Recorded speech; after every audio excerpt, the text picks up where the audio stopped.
Gilas Pilipinas mga bro, isa na sa mga hari ng Asya pagdating sa basketball at Justin Brownlee malaking bonus.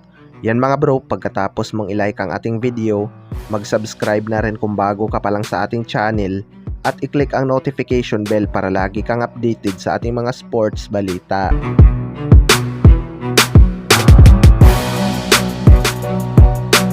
So hindi nga kapani-paniwala ang nakamit ng Gilas Pilipinas ngayong Asian Games mga bro. Noong natalo ng Jordan ang ating national team sa preliminary round, akala nga ng lahat ay hanggang bronze na lang tayo. Pero pinatunayan nga ng Gilas Pilipinas na kaya nating makuha ang isang napaka-imposibleng bagay noon. 61 years ba naman ang hinintay natin para lang makuha ang kauna-unahang gold medal sa Asian Games.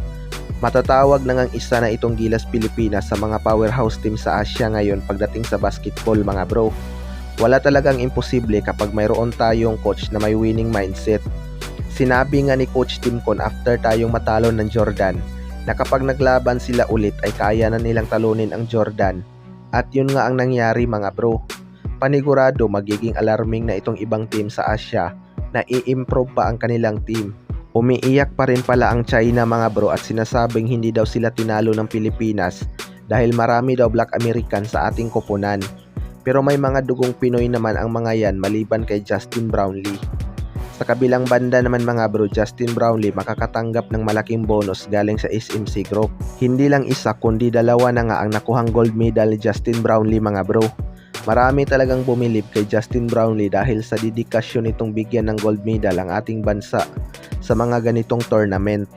Gumanda nga ang laro ng mga locals natin at nailabas talaga nila ang kanilang laro dahil sa binigay na kumpiyansa ni Justin Brownlee. May tigi-isang gold medal nga ang ating mga pambato mga bro at inaasahang may mga matatanggap pa silang bonus. Tinatayang nasa 10 milyon o higit pa ang matatanggap ng bawat isang gold medalist galing sa gobyerno at iba pa sa SBP at SMC Group. Deserve talaga nilang makatanggap ng malaki o maraming bonus lalo na itong si Justin Brownlee dahil 61 years nga mga bro bago natin nakamit ang tagumpay na ito. Sikat na nga ang Gilas Pilipinas sa iba't ibang bansa matapos nating ma-upset ang mga powerhouse team sa Asia. Isa talaga ang tagumpay ng Gilas Pilipinas sa mga hindi malilimutang history sa bansa. Hindi natin alam mga bro kung masusundan pa ba ito dahil hindi na rin pabata si Justin Brownlee. Sana lang ay makakakita pa tayo ng katulad ni Justin Brownlee na grabe yung puso maglaro para sa ating national team. Speaking of national team mga bro, opisyal lang ang nagretiro si Japit Aguilar matapos ang ilang taong pagsiserbisyo sa ating national team.